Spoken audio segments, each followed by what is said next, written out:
Welcome back to our YouTube channel Safalta Setu Gopalganj. आज का हम इस वीडियो में क्लास 10th का फिजिक्स का जो 5th चैप्टर है विद्युत धारा का चुंबकीय प्रभाव, उसका क्वेश्चंस आंसर देखेंगे।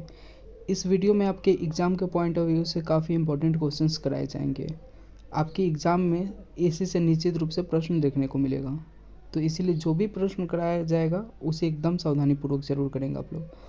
और आपके बोर्ड के एग्ज़ाम में फिजिक्स से सबसे अधिक कोई चैप्टर से प्रश्न पूछा जाता है तो ये वही चैप्टर है, 5वां, ठीक है, विद्युत धारा का चुंबकीय प्रभाव। सबसे अधिक प्रश्न इसी चैप्टर से पूछे जाएंगे फिजिक्स में। देखिए, फर्स्ट क्वेश्चन है, विद्युत धारा के चुंबकीय प्रभाव दिखाने के लिए प्रयोग का वर्णन करें। या फिर आपको पूछ सकता है ऑर्स्टेड का प्रयोग लिखें। दोनों में से कोई एक ही प्रश्न रहेगा, पर जो उसका आंसर होने वाला है वो सेम रहेगा। क्या आंसर लिखिएगा आप लोग, देखिए। 1820 में ऑर्स्टेड नामक एक वैज्ञानिक ने पता लगाया कि जब किसी चालक से विद्युत धारा प्रवाहित की जाती है तो उसके चारों ओर चुंबकीय क्षेत्र उत्पन्न हो जाता है। यानी कोई भी चालक तार हो गया, उससे हम लोग क्या कर रहे हैं, विद्युत धारा प्रवाहित कर रहे हैं, तो उसके आसपास एक क्षेत्र उत्पन्न होता है जिसे हम लोग चुंबकीय क्षेत्र कहते हैं। क्या कहते हैं, चुंबकीय क्षेत्र, ठीक है। इसके लिए ऑर्स्टेड जो थे एक प्रयोग किए थे। क्या था उनका प्रयोग, देखते हैं।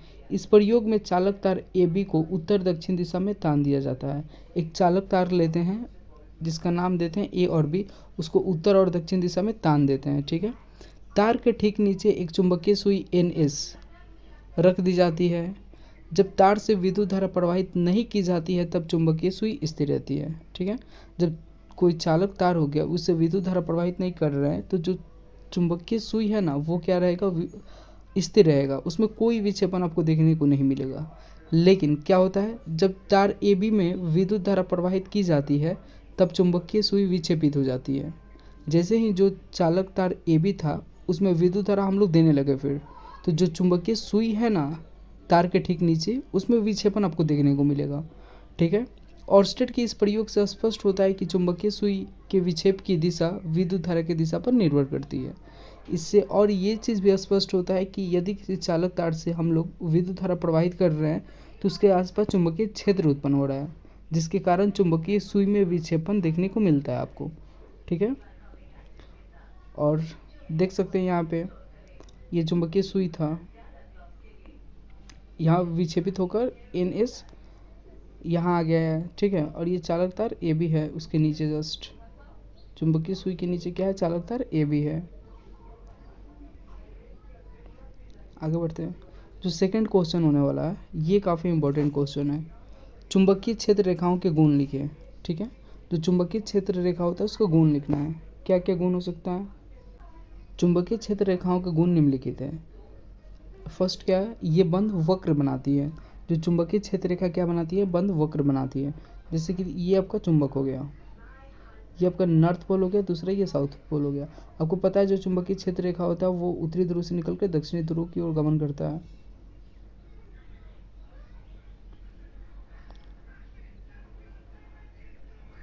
देखिए यहाँ पे एक बंध वक्र का निर्माण कर रहा है, अरे समझ में। तो यही चीज़ बोला कि जो चुंबकीय क्षेत्र रेखा होता है ये बंध वक्र होता है। चुंबकीय क्षेत्र रेखा बाहर उत्तरी ध्रुव से शुरू होकर दक्षिणी ध्रुव की ओर गमन करती है। हालांकि आपको फिगर में दिखाएं भी, ये कभी एक दूसरे को नहीं काटती है। जो चुंबकीय क्षेत्र रेखा है ये एक दूसरे को नहीं काटता है। चुंबकीय क्षेत्र रेखा जहाँ घनी होती है वहाँ चुंबकीय क्षेत्र प्रबल होता है, जैसे ध्रुव पे, ठीक है। चुंबकीय क्षेत्र रेखा जहाँ घनी होगा, जहाँ सबसे अधिक होगा, वहाँ चुंबकीय क्षेत्र क्या होगा, अधिक प्रबल होता है, ठीक है, जैसे कि आपको ध्रुव पर देखने को मिलता है, ठीक है। तो ये रहा आपका चुंबकीय क्षेत्र रेखा का गुण, तो आप लोग जरूर इसे ध्यान दें। जो नेक्स्ट क्वेश्चन है वो है मैक्सवेल का दक्षिण हस्त नियम लिखे। एक तो प्रश्न ऐसे पूछ सकता है या फिर पूछने का एक और तरीका हो सकता है, विद्युत धारा के चुंबकीय प्रभाव से संबंधित दक्षिण हस्त अंगूठा का नियम लिखे, ठीक है। आपको कहीं भी इसमें मैक्सवेल का जिक्र नहीं किया रहेगा, लेकिन आपको लिखना क्या है, मैक्सवेल का दक्षिण हस्त नियम ही लिखना है। हस्त का मतलब हाथ होता है, दक्षिण मतलब दाएं, ठीक है। तो मैक्सवेल का दाएं हाथ का नियम या फिर दक्षिण हस्त का नियम, या फिर कैसे पूछ सकता है आपको, विद्युत धारा के चुंबकीय प्रभाव से संबंधित दक्षिण हस्त अंगूठा का नियम लिखें, ठीक है। तो दोनों का जो आंसर रहेगा वो सेम होने वाला है। क्या आंसर रहेगा, मैक्सवेल के दक्षिण हस्त नियम के अनुसार यदि किसी धारावाही चालक तार को दाएं हाथ की मुट्ठी में इस प्रकार पकड़ते हैं कि अंगूठा विद्युत धारा की दिशा बताती है, अंगूठा क्या बताती है? विद्युत धारा की दिशा। तो हाथ की अन्य उंगलियां चुंबकीय क्षेत्र रेखा की दिशा को बताएगी। ठीक है, आइए इसको फिगर से समझते हैं। जैसे कि आपको फिगर में दिख रहा होगा, ये दाएं हाथ की मुट्ठी में एक तार को पकड़ा गया है। तो जो अंगूठा है ना आपका, अंगूठा ऊपर की ओर क्या दिखा रहा है? धारा की दिशा। चालक में क्या दिखा रहा है? धारा की दिशा। तो जब और अन्य उंगलियां हुई हाथ की, अन्य उंगलियां ये सब, जिसमें तर्जनी हो गया, मध्यमा होगा, ये सब आपका चुंबकीय क्षेत्र की दिशा को दिखाएगा। ठीक है, चुंबकीय क्षेत्र की दिशा को दिखाएगा। ये आपका मैक्सवेल का दक्षिण हस्त नियम कहता है। नेक्स्ट जो क्वेश्चन है, फ्लेमिंग का वाम, जिसे हम लोग बाएं भी बोल सकते हैं, फ्लेमिंग का वाम हस्त नियम लिखें। फ्लेमिंग का वाम हस्त नियम देखिए क्या होता है। फ्लेमिंग के वाम हस्त नियम के अनुसार यदि बाएं हाथ के अंगूठे, तर्जनी और मध्यमा को परस्पर एक दूसरे के लंबवत फैलाते हैं तो तर्जनी चुंबकीय क्षेत्र की दिशा, मध्यमा विद्युत धारा की दिशा और अंगूठा धारावाही चालक पर लगने वाले बल या गति की दिशा को दर्शाता है। ठीक है, आइए फिगर समझते हैं। यदि बाएं हाथ की 3 उंगलियों को आपको परस्पर लंबवत फैलाना है, जिसमें अंगूठा भी हो गया, तर्जनी भी हो गया और मध्यमा भी हो गया, यानी इन सब के बीच 90 डिग्री का कोण बनना चाहिए, जैसे कि आपको फिगर में दिख रहा है। ठीक है, तब क्या होगा, जो आपका तर्जनी होता है ये आपका चुंबकीय क्षेत्र की दिशा को बताता है, मध्यमा जो होता है विद्युत धारा की दिशा को बताता है और अंगूठा जो होता है चालक पर लगने वाले बल या गति की दिशा को बताता है। ठीक है, ये रहा आपका फ्लेमिंग का वाम हस्त नियम या बाएं हाथ का नियम। नेक्स्ट जो क्वेश्चन है वो है फ्लेमिंग का दक्षिण हस्त नियम लिखे। ठीक है, फ्लेमिंग का क्या लिखना है? दक्षिण हस्त नियम। इसका क्या आंसर होने वाला है? फ्लेमिंग का दक्षिण हस्त नियम के अनुसार यदि दाहिने हाथ के अंगूठे, तर्जनी और मध्यमा उंगली को एक दूसरे के लंबवत फैलाते हैं तो अंगूठा चालक की गति की दिशा, तर्जनी चुंबकीय क्षेत्र की दिशा और मध्यमा प्रेरित धारा या विद्युत प्रवाह की दिशा को दर्शाएगी। ठीक है, आइए फिगर समझते हैं इसको। इसमें भी आपको 3 उंगलियां को ही फैलाना है, जिसमें अंगूठा है, तर्जनी है और मध्यमा है। लंबवत फैलाते हैं ताकि इन सब दोनों के बीच में क्या बने? 90 डिग्री का कोण बने। क्लियर? तो आपका जो अंगूठा होता है ना, ये आपका चालक की गति की दिशा को बताता है और तर्जनी होता है चुंबकीय क्षेत्र की दिशा को बताता है। तब उस कंडीशन में जो मध्यमा होगा आपका प्रेरित धारा को बताएगा। किसको बताएगा? प्रेरित धारा को। क्लियर? आगे बढ़ते हैं। ये तो काफ़ी इंपॉर्टेंट क्वेश्चन है। जनित्र, जिसे हम लोग जनरेटर भी बोल सकते हैं, या डायनेमो क्या है? आपको डायनेमो पूछे या जनित्र पूछे, सेम चीज़ ही लिखना है। इसके सिद्धांत तथा कार्यविधि का वर्णन करें। देखिए क्या आंसर होने वाला है। सबसे पहले विद्युत जनित्र या जनरेटर कहते किसको है? तो विद्युत जनित्र एक ऐसा यंत्र है जो यांत्रिक ऊर्जा को विद्युत ऊर्जा में परिवर्तित करता है। ठीक है, यांत्रिक ऊर्जा को किस में परिवर्तित करता है? विद्युत ऊर्जा में, विद्युत जनित्र। सिद्धांत इसका देखते हैं। विद्युत जनित्र विद्युत चुंबकीय प्रेरण पर आधारित है। ठीक है, यहाँ ऑब्जेक्टिव भी कई बार पूछा जा चुका है कि जो विद्युत जनित्र है वो किस सिद्धांत पे कार्य करता है? तो चुंबकीय प्रेरण पे। विद्युत जनित्र विद्युत चुंबकीय प्रेरण पर आधारित है। जब किसी बंद कुंडली को विद्युत क्षेत्र में तेजी से घुमाया जाता है तब चुंबकीय क्षेत्र रेखाओं में परिवर्तन होता है, जिसके कारण कुंडली में एक प्रेरित विद्युत वाहक बल उत्पन्न होता है और विद्युत धारा बहने लगती है, जिसे हम लोग प्रेरित धारा कहते हैं। जिसे क्या कहते हैं? प्रेरित धारा। अतः कुंडली घुमाने से यांत्रिक ऊर्जा विद्युत ऊर्जा में क्या हो जाती है? बदल जाती है। ठीक है, इसमें संरचना में आप लोग देख सकते हैं। इसमें होता है क्या? क्षेत्र चुंबक होता है। यह एक शक्तिशाली चुंबक होता है जिसके 2 ध्रुव होते हैं, उत्तरी तथा दक्षिणी। आर्मेचर इसमें आपको देखने को मिलेगा। ये एक आयताकार कुंडली होती है जो कि यहाँ पे देख रहे हैं आप लोग। ठीक है, आर्मेचर आयताकार कुंडली होती है जिसमें तांबे के तार के अधिक फेरे होते हैं, या फेरे कर लीजिएगा, फेरे होते हैं। उसके बाद सर्पी वलय, यह एक वृत्ताकार वलय होता है जो आर्मेचर के सिरों पर लगाया जाता है। आर्मेचर के सिरों पर लगाया जाता है। ठीक है, इसका फिगर आप लोग देख सकते हैं यहाँ पे। आगे बढ़ते हैं, इसका कार्यविधि देखते हैं। जब कुंडली को चुंबकीय क्षेत्र में इस प्रकार घुमाया जाता है कि भुजा ए बी ऊपर की ओर तथा सी डी नीचे की ओर गति करे। फ्लेमिंग के दाएं हाथ के नियम के अनुसार कुंडली में धारा की दिशा ए बी तथा सी डी की ओर होगी।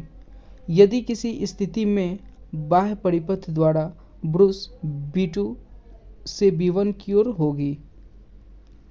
आधे चक्कर के बाद भुजा AB नीचे की ओर तथा भुजा CD ऊपर की ओर गति करती है।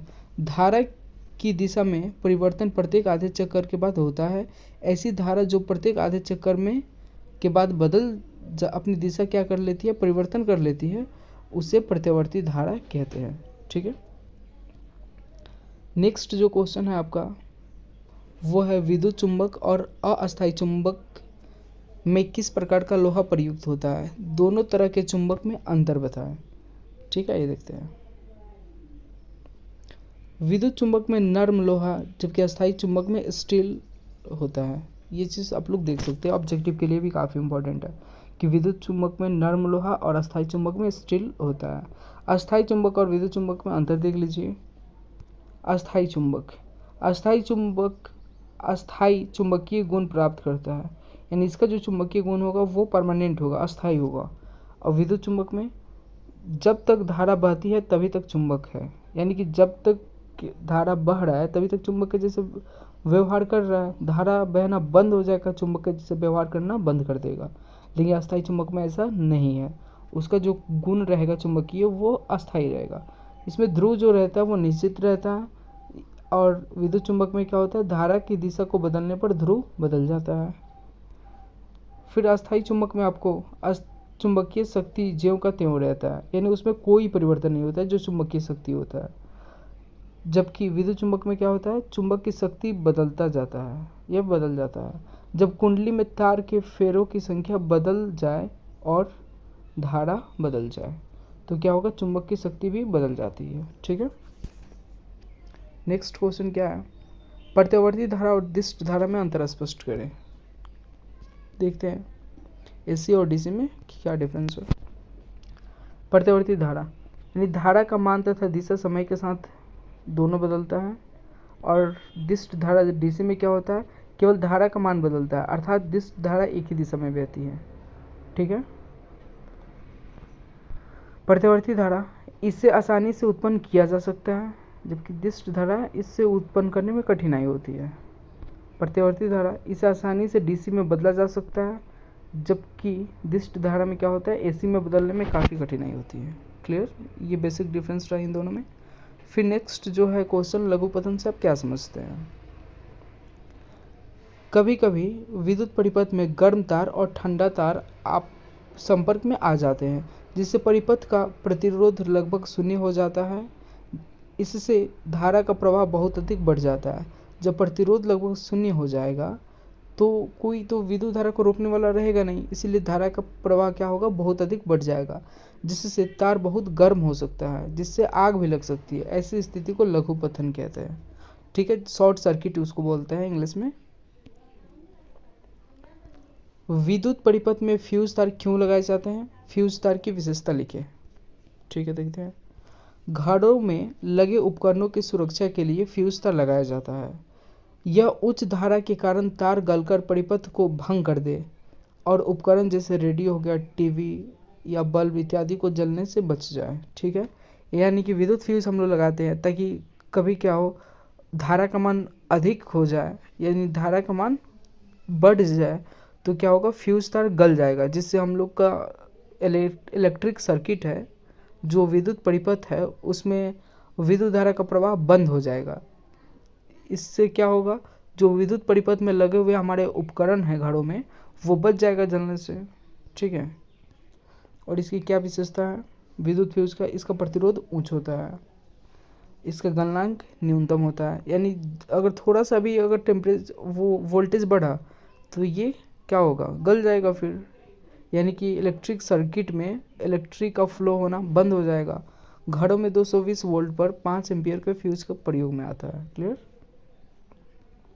नेक्स्ट क्वेश्चन है, विद्युत मोटर क्या है, इसके सिद्धांत तथा कार्यविधि का वर्णन करिए। देखिए, विद्युत जनित्र और विद्युत मोटर दोनों में से कोई ना कोई प्रति वर्ष पूछता है आपके एग्जाम में। ठीक है, तो आप लोग दोनों तैयारी कर लीजिएगा ताकि जो भी है आप लोग इसलिए कर सकते हो, और ये 5 नंबर में आता है, तो इसलिए इसका थोड़ा आंसर लॉन्ग होगा ही। देखिए, विद्युत मोटर कहते किसको है, विद्युत मोटर एक ऐसा यंत्र है जिसके द्वारा विद्युत ऊर्जा को यांत्रिक ऊर्जा में परिवर्तित किया जाता है। क्लियर। सिद्धांत क्या है? विद्युत मोटर विद्युत धारा के चुंबकीय प्रभाव पर आधारित है। ठीक है, विद्युत जनित किस पर आधारित है? विद्युत चुंबकीय प्रेरण पे, और ये विद्युत धारा के चुंबकीय प्रभाव पे। ठीक है, इसको ध्यान में रखिएगा। जब किसी धारावाहिक कुंडली को किसी चुंबकीय क्षेत्र में रखा जाता है तब उस पर बल युग्म कार्य करता है। इस बल की दिशा फ्लेमिंग के बाएं हाथ के नियम से ज्ञात की जाती है। संरचना क्या क्या है, क्या क्या चीज़ यूज में आता है इसमें? एक क्षेत्र चुंबक हो गया, ये एक शक्तिशाली चुंबक होता है जिसके दो ध्रुव उत्तरी तथा दक्षिणी होता है। आर्मेचर, ये एक आयताकार कुंडली होती है जिसमें तांबे का तार बहुत अधिक फेरे, मतलब अधिक फेरों की संख्या में लिपटी हुई रहती है। विभक्त वलय, विभक्त वलय अर्धवृत्ताकार वलय होते हैं जो एक वलय के दो खंड होते हैं। आर्मेचर के सिरे विभक्त वलय से जुड़े होते हैं, जैसे कि आप लोग फिगर में भी देख सकते हैं।